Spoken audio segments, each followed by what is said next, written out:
방금 이강인 선수에 대한 이적 소식이 속보로 나왔습니다. 이 마테오 모레토, 이강인 선수의 소식을 가장 많이 전해주는 기자죠. 공신력도 높은 기자인데 이 기자가 어떤 기사를 썼냐면 방금 이강인은 아틀레티코 마드리드와 계약하지 않을 것입니다. 협상이 결렬됐습니다. 라고 올렸어요. 이강인이 지금 마요르카와 아틀레티코 마드리드의 협상이 결렬이 됐기 때문에 현재로서는 아틀레티코 마드리드로 가지 않게 됐습니다. 자세한 내용을 읽어보면 이강인은 아틀레티코 마드리드에 가지 않는다. 갑작스러운 변화가 있지 않고는 이강인은 아틀레티코 마드리드로 가지 않을 거다. 최근 몇 시간 동안 마요르카와 아틀레티코 마드리드의 협상은 사실상 결렬됐어요. 이번 주에는 이강인이 라리가가 아니라 라리가 밖에서 자신의 미래를 결정할 것입니다. 이런 기사를 썼습니다. 이러면은 이 기사의 내용만 보면요. 아틀레티코 마드리드랑 지금 마요르카가 뭐 협상의 여지도 남기지 않고 결렬이 된 것처럼 지금 나왔거든요. 이강인 선수가 이 라리가 내에서가 아니라 이번 주부터는 프리미어리그 구단들에게도 문을 열어놓고 협상을 할 것이다. 라는 이야기인 것 같습니다. 더 읽어보면 마요르카에게는 지금 힘든 시간입니다. 왜냐하면 마요르카의 판매가 한 끗이 부족한 상태이기 때문입니다. 왜냐하면 1월부터 아틀레티코 마드리드가 이강인에 대해서 조사를 해왔고 협상을 해왔는데 지금까지도 아틀레티코 마드리드와 마요르카가 협상이 완료가 되지 않았어요. 그리고 가장 가까워졌을 때가 4월달 아틀레티코 마드리드와 마요르카의 경기 당일, 요 경기 당일에 이강인 선수에 대한 이적을 마요르카와 아틀레티코 마드리드가 직접적으로 만나서 여러 가지 회의를 했습니다. 그러니까 뭐 두 팀이 경기를 하는 날 당연하게도 이 두 팀의 수뇌부가 만날 거 아니에요. 요 날에 서로 협상을 많이 진전시켰어요. 그런데 아틀레티코 마드리드가 재정적인 상황을 처리하는 것에 문제가 있었습니다. 그리고 몇 주 동안 협상을 계속했지만 모두를 만족시키는 합의에 도달하지 못했어요. 이 만족시키는 합의는 뭐냐면 아틀레티코 마드리드가 이강인의 바이아웃 1,700만 유로를 모두 지급할 수가 없는 상황이니까 선수 한 명을 포함시켜서 협상을 진행하겠다. 이거였죠. 그런데 이 협의에서 기술적인 선수를 한 명 포함시킬 가능성, 그러니까 마요르카가 가장 좋아하는 그 선수 리켈메를 넣어서 이강인의 이적료를 낮추는 그러한 형태로 이제 제안이 갈 수가 있었는데 여기서 아틀레티코 마드리드와 마요르카의 협상이 진전되지 못했습니다. 그러니까 결국에는 지난번에도 말씀을 드렸지만 어쨌든 선수를 포함시킨다라는 것의 전제는 정말 여러 가지의 문제가 포함이 되거든요. 일단은 선수를 임대 보낼 거냐, 아니면 선수를 이적시킬 거냐, 아니면 선수를 이적시킬 때 세론 조항을 넣을 거냐. 이 세론 조항이라고 하면 이 선수가 다른 팀으로 이적할 때 일정 부분의 비율을 지난 소속팀에게 준다. 그러니까 마요르카에서 다른 팀으로 이적할 때 아틀레티코 마드리드가 일정 부분의 이적료를 받는다. 그 조항을 삽입할 것이냐, 아니면 아예 아틀레티코 마드리드가 일정 금액을 지불하면 다시 돌려받을 수 있는 바이백 조항을 포함시킬 것이냐, 아니라면 아예 리켈메가 마요르카로 가는 것을 싫어했을 수도 있고요. 그러니까 어쨌든 바이아웃을 한 번에 지불하는 게 아니라 선수를 끼워 넣기 시작하면 생각해야 될 게 되게 많아요. 여러 가지가 많아져요. 그러다 보니까 협상이 길어질 수가 있다라고 뭐 모레토부터 뭐 후아미 산체스 여러 가지 공신력이 높은 기자들 쪽에서도 아마 이 협상은 길어질 거다 했었는데 일단은 이 협상이 1차적으로는 결렬이 된 것 같습니다. 그래서 이 마테오 모레토도 아틀레티코 마드리드가 마요르카랑 협상하는 동시에 프리미어리그 쪽과도 연결고리가 있었어요. 그래서 최근에는 프리미어리그의 몇몇 팀이 이강인의 영입을 가속화해서 이미 목표에 근접했습니다. 그래서 이번 주에 이강인의 미래가 결정됩니다. 이러면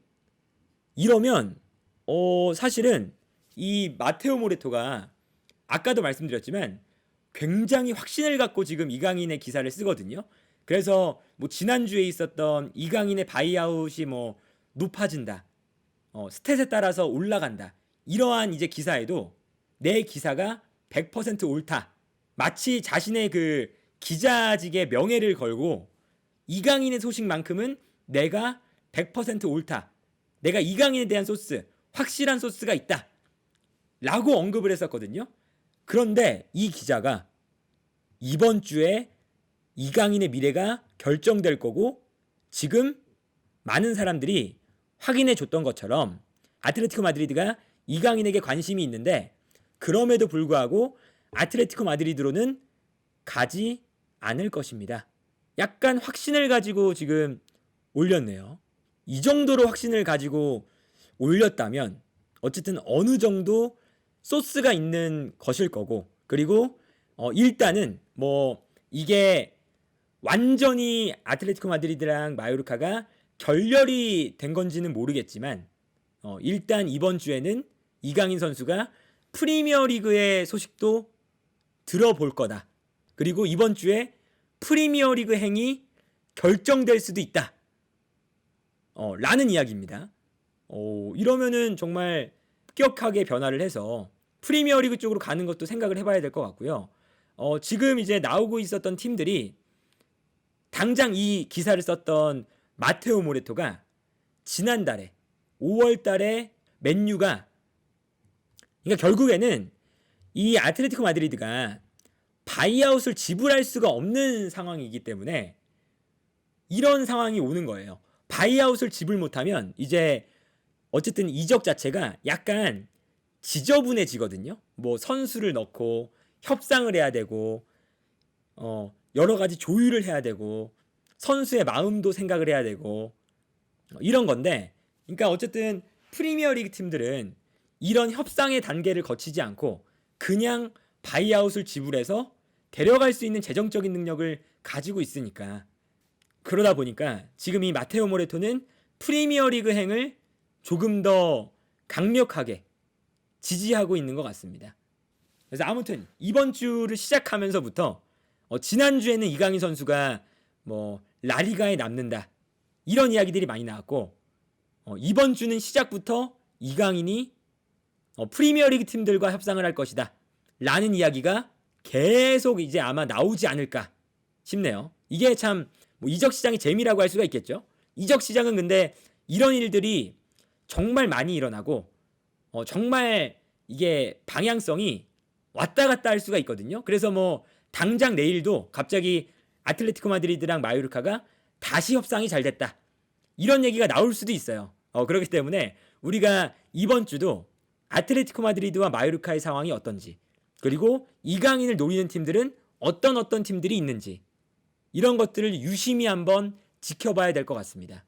그래서 우리가 생각을 해보면 일단 유력하게 나는 팀들은 뭐 맨유, 지난달에 당장 뭐 맨유가 이강인한테 문의했다 라는 얘기가 있었고, 그리고 아스톤 빌라도 종종 나고 있고요. 그리고 뉴캐슬도 얘기가 계속 나왔었거든요.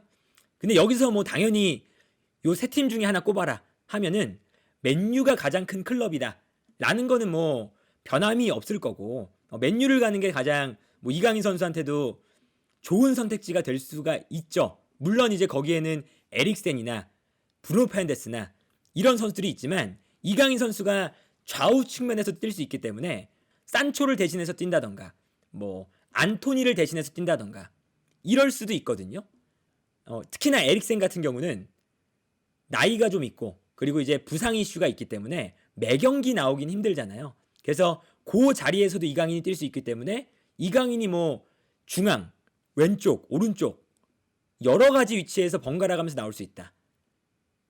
이렇게 볼 수가 있겠고, 그리고 아스톤 빌라 같은 경우는 이제 틸레망스를 영입했는데 틸레망스 자리는 이강인 선수가 뛰는 자리가 아닙니다. 이강인 선수가 뛸 자리는 틸레망스 자리가 아니라 좌우 측면이에요. 아스톤 빌라는 4-4-2를 쓰기 때문에 이 4-4-2에서 왼쪽이나 오른쪽 측면 미드필더거든요. 이 자리에 에메리 감독이 중앙 미드필더를 배치합니다. 그래서 이 자리에 뛰는 선수가 현재도 맥긴이나 제이콥 램지, 부엔디아 이렇게 측면 미드필더가 아니라 중앙 미드필더에 가까운 선수들이 측면에 배치가 돼요. 여기서 이제 측면에 있는 선수들이 중앙으로 들어와서 중원 싸움. 이게 이제 아스톤 빌라의 전술이거든요. 그러다 보니까 그 위치에서 뛴다면 이강인 선수의 지금 자리가 일단은 확보가 되어 있어요. 물론 이제 여기는 현재 프리미어리그에서 검증된 뭐 부엔디아, 맥긴, 제이콥 램지 이런 선수가 있긴 하지만 어쨌든 좌우 측면에서 세 선수로는 한 시즌을 이제 버텨낼 수가 없으니까 이강인 선수가 뭐 좌우 측면에 나올 수도 있고, 그리고 이제 상황에 따라서는 공격형 미드필더가 있는 4-2-3-1도 쓰거든요. 그래서 4-2-3-1의 공격형 미드필더 자리에 뛸 수도 있고, 그러한 측면에서 아스톤 빌라도 괜찮고요. 뉴캐슬 같은 경우도 이제 아마 중앙 미드필더 자리에 좀 보강을 원할 거예요. 역삼각형 미드필더 자리에 기마랑이스, 앞쪽에 조엘링턴, 그 옆에 이제 롱스태프인데 이 롱스태프 자리가 약간 투박해서 요 자리에 이제 이강인 선수를 배치하고 싶을 겁니다. 그런데 문제는 뭐냐? 지금 뉴캐슬은 메디슨을 영입할 가능성이 높아지고 있어요. 지금 토트넘과 뉴캐슬이 메디슨 영입 경쟁에 이제 맞붙고 있다 라는 얘기가 나오는데, 메디슨이 아무래도 뉴캐슬이 챔피언스 리그에 가다 보니까 뉴캐슬 쪽을 조금 더 생각을 하고 있다 라는 얘기거든요. 그러면 이제 메디슨이 뉴캐슬로 간다면 이강인 선수를 영입한다고 했을 때 뉴캐슬이 중복되는 자원이거든요. 메디슨도 마찬가지로 공미, 중미, 왼쪽, 오른쪽 다 뛸 수 있기 때문에 그거는 약간 이제 메디슨에 대한 변수가 좀 있다 라고 볼 수가 있겠고, 아스톤 빌라도 마찬가지입니다. 아스톤 빌라도 로셀소를 영입할 수도 있어요. 그래서 만약에 로셀소가 들어온다면 왼발을 쓰는, 심지어 왼쪽 오른쪽 중앙지향적인 선수, 그렇기 때문에 로셀소를 아스톤 빌라가 영입한다면 이것도 이제 이강인 선수가 갔을 때 중복되는 자원이니까 아스톤 빌라가 이강인이든 로셀소든 둘 중에 한 명을 선택하는 그런 그림이 되지 않을까. 만약에 브라이튼으로 간다면 맥알리스터의 대체자죠. 맥알리스터가 지금 리버풀로 떠났기 때문에 그 자리에 뛸 선수를 영입해야 돼요. 브라이튼도. 맥알리스터가 나간 그 에이스 자리, 이거는 정말 그냥 만들어져 있습니다. 에이스 자리에 너가 뛰어라, 이렇게 될 거예요. 물론 이제 뭐 엔시소도 있지만 엔시소가 뭐 조금 더 오프 더블 플레이에 강하고 조금 더 이제 직선적인 플레이에 강한 선수거든요. 이강인 선수처럼 플레이 메이킹을 잘하는 선수가 지금 브라이튼은 없어요. 그래서 브라이튼에 가면 그냥 당장 지금 주전을 차지해서 에이스 역할을 할 수가 있고요. 그래서 어떤 팀으로 갈지 모르겠지만 이강인 선수의 링크가 나왔던 팀들의 현 상황은 이렇다, 이렇게 정리를 할 수가 있겠습니다.